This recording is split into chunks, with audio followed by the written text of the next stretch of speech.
मित्रों प्रणाम। धर्म चर्चा के नए एपिसोड में आपका स्वागत है।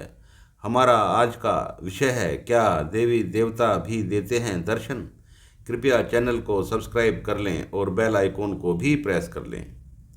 मित्रों, मंदिरों में तो सब लोग देवी देवताओं की प्रतिमा के दर्शन करते हैं, परंतु क्या देवी देवता वास्तव में दर्शन दे सकते हैं? यह एक विचारणीय विषय है, क्योंकि कई लोग तो यही विश्वास करते हैं कि देवी देवता दर्शन भी दे सकते हैं और कुछ भी कार्य कर सकते हैं। इसलिए भक्ति का कॉन्सेप्ट प्रबल हुआ और मनोकामना पूर्ण हो जाने के विचार लोगों के माइंड में हमेशा रहते हैं।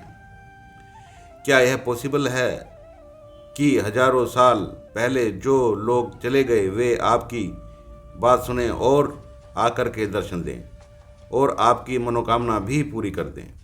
यह बात तो सत्य है कि आत्मा अमर होती है, परंतु आत्मा जिस फॉर्म में होती है, क्या वह दिखाई दे सकती है? उससे क्या किसी मनुष्य का संपर्क हो सकता है? क्या हमारी क्षमता आत्माओं को देखने की होती है? आपकी सोच में तो कुछ भी हो सकता है, परंतु प्रकृति के संदर्भ में यह बात सच होना असंभव ही प्रतीत होती है। प्रकृति में तो आपको वही वस्तु दिखाई देती है जो आपकी रेंज में होती है, अर्थात जिन फ्रिक्वेंसीज को माइंड देख सकता है और जो थर्ड डायमेंशन में होती हैं। परंतु आत्माओं की फॉर्म तो किसी लाइट को रिफ्लेक्ट नहीं कर सकती, क्योंकि लाइट तो उनके अंदर से प्रवेश कर जाती है।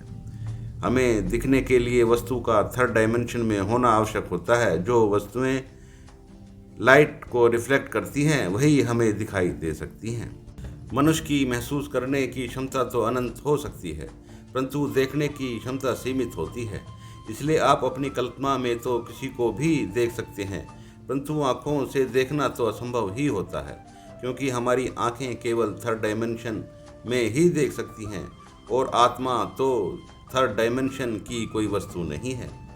आत्मा का डायमेंशन या आयाम तो बिल्कुल अलग ही होता है, इसलिए उसको देख पाना तो बिल्कुल असंभव ही है।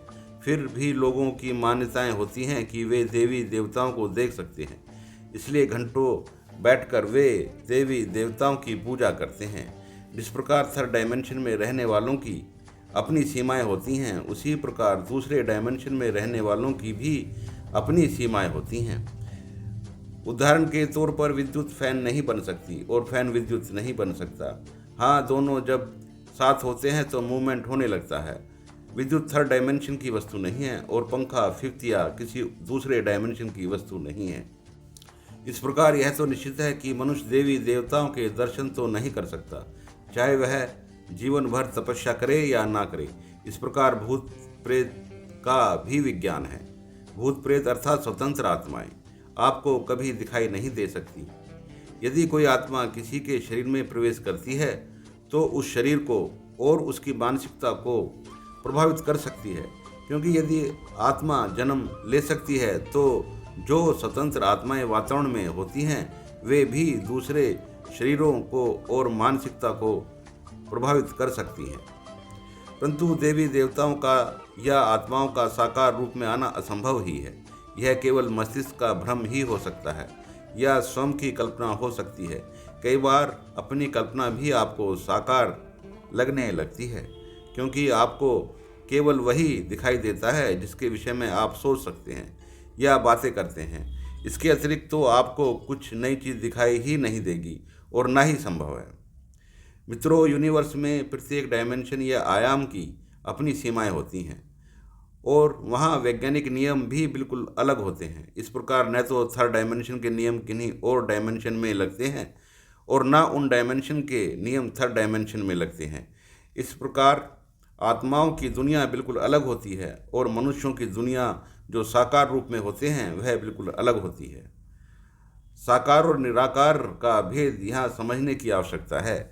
जैसे कि ईश्वर निराकार होता है, ब्रह्म तत्व और आकाश तत्व भी निराकार होते हैं। उनको आप देख नहीं सकते, एहसास नहीं कर सकते, हालांकि सब कुछ उन्हीं से ही बना हुआ होता है। इस प्रकार देवी देवताओं और भूत प्रेत अर्थात आत्माओं आदि को भी आप नहीं देख सकते। धन्यवाद।